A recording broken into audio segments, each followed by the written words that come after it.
Welcome back. Now we're going to talk about finding partial derivatives. I may have scared you a little in the last video, leaving this formal definition of a derivative formula up and not telling us, or not telling you guys, that we're still going to use the shortcut methods. So all these formulas are saying is if I'm finding the partial with respect to x, I'm going to let y be a constant. And if I'm finding the partial with respect to y, I'm going to let x be a constant. All right, so let's do an example. So here we have our function, our multivariate function. F of xy is x squared plus 3xy plus y minus 1. We're going to find partial f with respect to x and also partial with respect to y at the point for -5. All right, let us just jump right into this. Let's find the partial of f with respect to x. So that means I'm differentiating with respect to x, and my y values are going to be a constant. So the derivative of x squared is 2x. 3 times y, that represents a constant. So the derivative is going to be that coefficient, 3 times y, because we have 3 times y times x. 3 times y means a number. So my derivative there is just going to be 3y, because that would be my coefficient on x. Y is a constant. The derivative of a constant is 0. 1 is a constant. The derivative of 1 is 0. So I've got 2x plus 3y. I need to evaluate that at 4, -5. So I have 2 times 4 plus 3 times -5, which gives me -7. So that is the slope in the plane y equals -5 at this point on that surface. All right, so let's look at B. So if we want to find the partial of f with respect to y, that means we treat y as the variable and we let x be the constant. So that first term, x squared, x is a constant. The derivative of a constant is 0. The second term, 3 times x, x is a constant. That's my coefficient. Y is my variable. So the coefficient is going to be the derivative of that term, 3x. The derivative of y is going to be 1, and then the derivative of the constant -1 is 0. So I have 3x plus 1, and I need to evaluate that at x equals 4.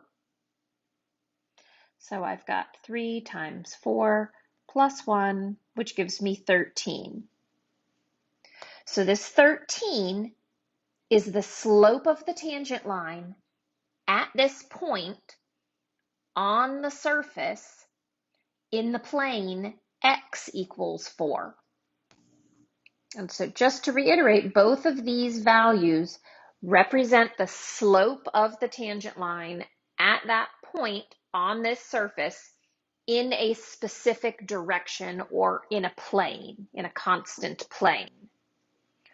All right, so in this case, we were finding the derivative at a point.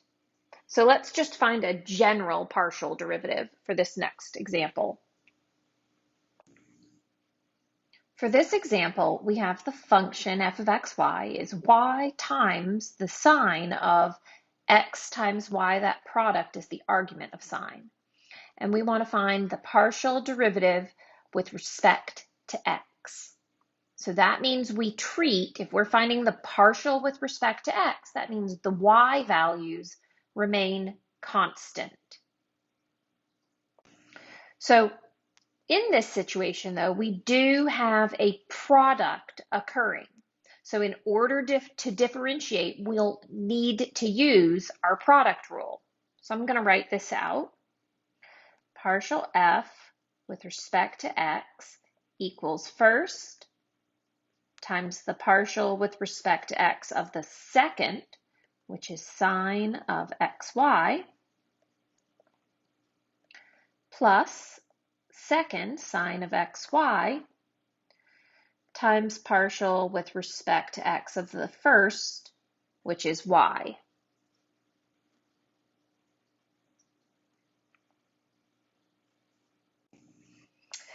Okay, so now we have two smaller partial derivatives to find.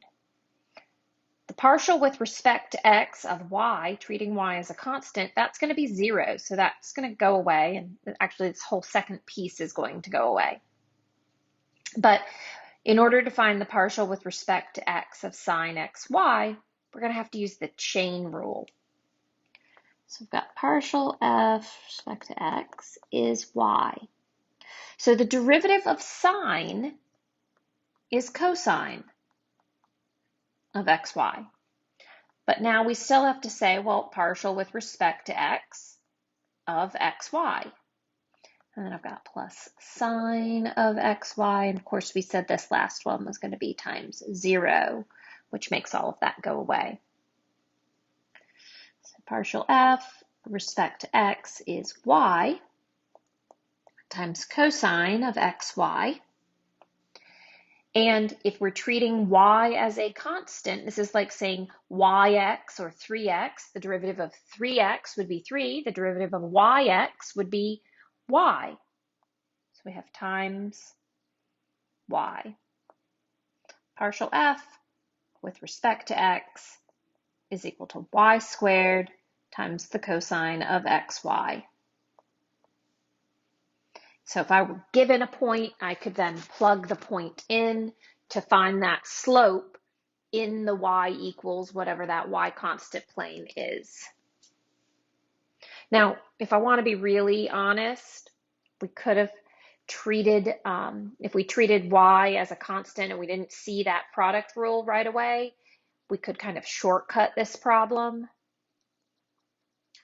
So we really could have just said partial with respect to x of xy. If this was a 3 in front, we would just leave it there and take the derivative. So we've got y, the derivative of sine is cosine xy, and then we would just need to apply partial with respect to x of xy. Again, treating y as a constant, that would just become y, multiplying that y, partial with respect to x of the function is y squared cosine xy. So this one we could have shortcutted a little bit, but if there had been, some other variable in there, we may have had to use the product rule. So I wanted you to see that product rule. All right, let's do one more example here. For this example, we're given a multivariate function equal to 2y divided by y plus cosine x. We want to find the partial with respect to y. That means we treat x as a constant. So if we're treating x as a constant, cosine x is essentially a constant, and the derivative of cosine x in this situation would be 0. So, but I'm going to write this out using all my notation to make sure it makes sense. Since we have that fraction bar here, this means we would need to use our quotient rule. So partial of f with respect to y.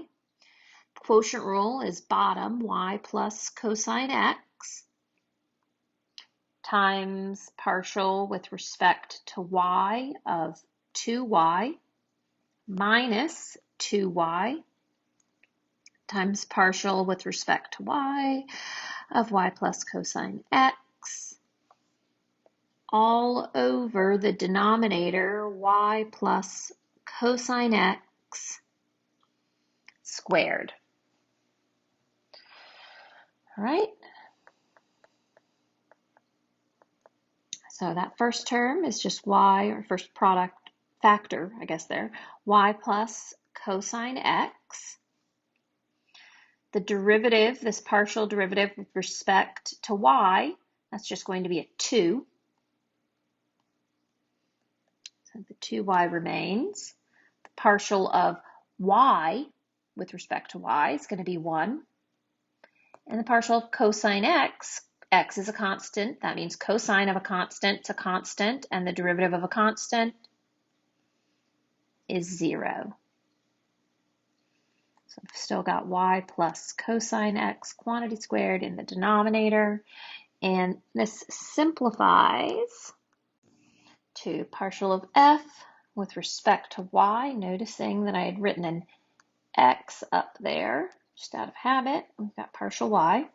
So I have 2y plus 2 cosine x minus 2y in the numerator, plus 2y minus 2y. Those are going to go away, divided by y plus cosine x quantity squared. And so that represents the partial derivative of the function with respect to y, treating x as a constant. So I'm going to stop this video here. I want you to know we did 3 partial derivative examples, one where we plugged a point in.